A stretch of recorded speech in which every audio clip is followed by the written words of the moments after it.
This is for educational use only.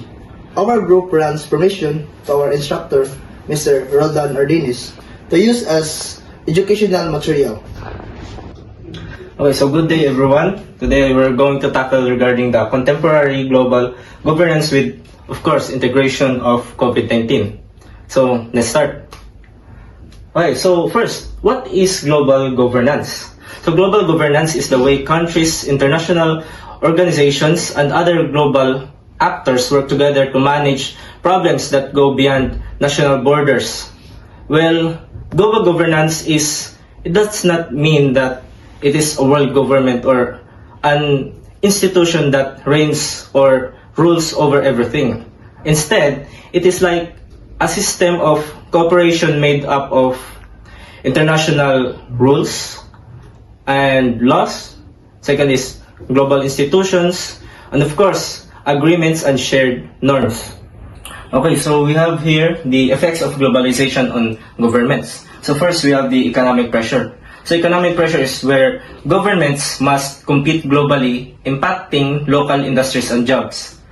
Then, for example, this is when the Philippines was faced with economic slowdown due to global supply chain disruption, because when we have COVID-19, due to some lockdowns in some countries, some imported goods were temporarily banned here in Philippines so that the virus cannot be spreaded.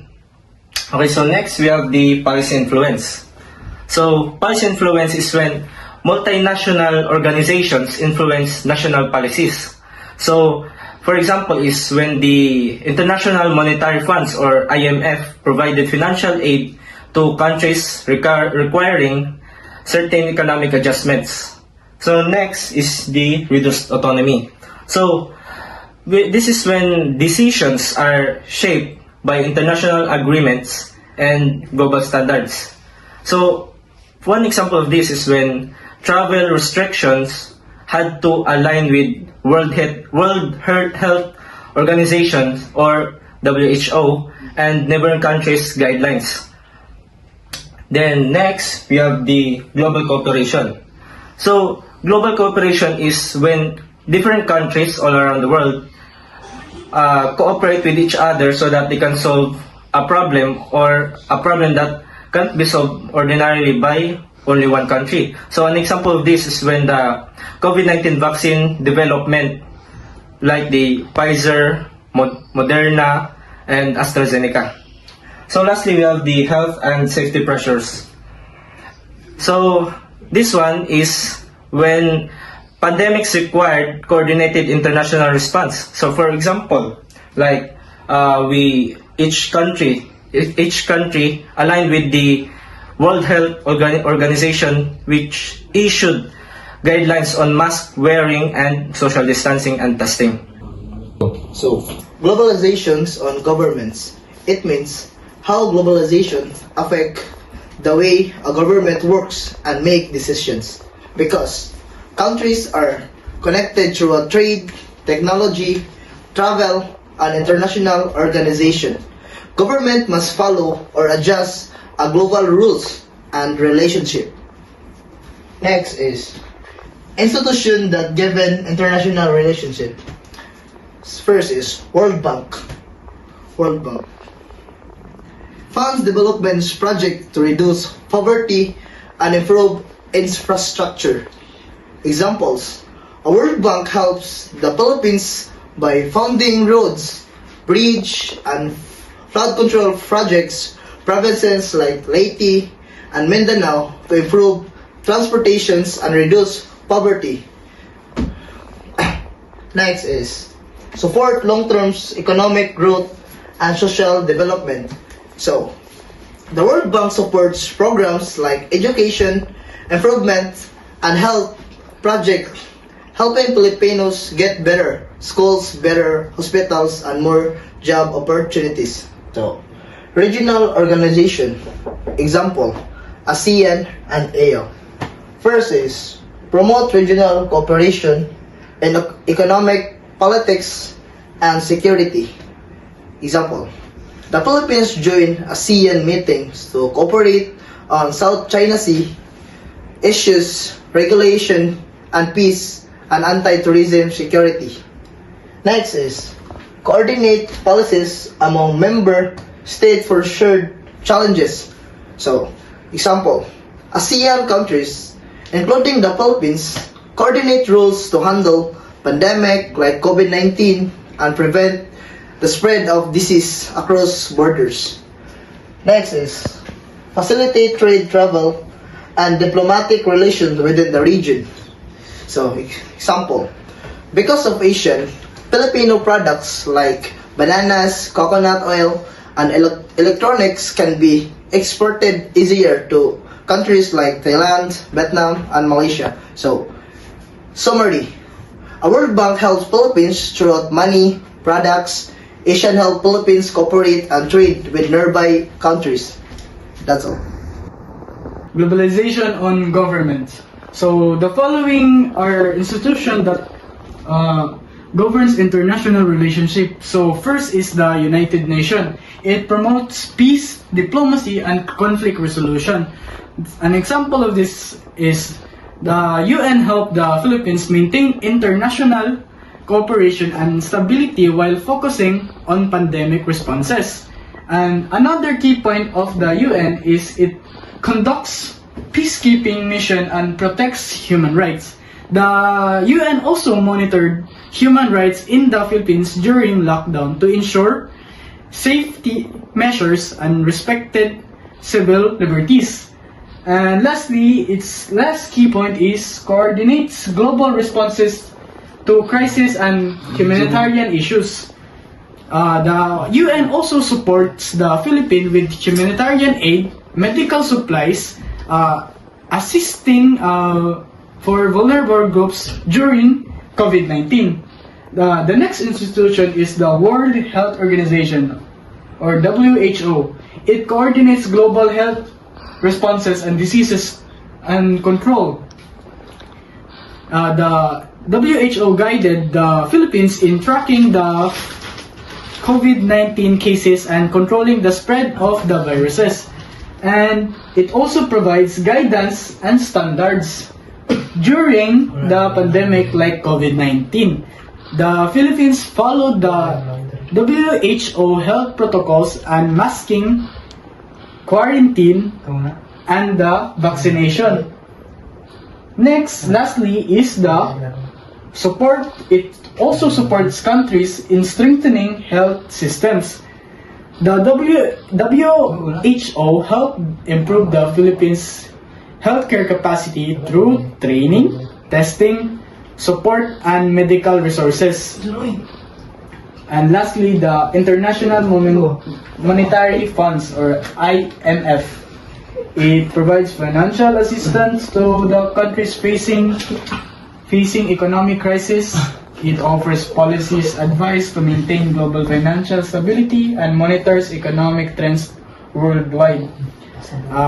It provides the IMF gave emergency financial support to help the Philippines fund the healthcare and economic recovery during pandemic.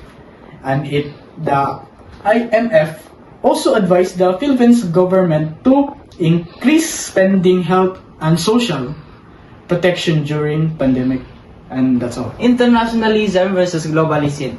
So what is internationalism? So internationalism is an idea or belief that countries should work together to cooperate on global issues such as peace, security, trade, and development, while still maintaining their independence and sovereignty. It emphasizes collaboration, friendly relations, and mutual support between nations. It means countries work together on a big problems like security and trading fairly, but countries still maintain its own independence. Next is, what is globalism? So globalism is an idea or belief in worldwide integration and interconnectedness, where countries, economies, culture, and communication systems are linked. So it focuses on creating global networks and cooperation that goes beyond national borders, sometimes reducing individual countries' control over certain issues. So, globalism is the world is connected like one big system. Economies, culture, and the way we talk all mix cross borders. Sometimes this means countries have less control of its own rules because things are so linked worldwide. In short, internationalism is we help each other but we're still our own bosses. On the other hand, globalism is we still a part of the big team even if it means giving up some say in how things work.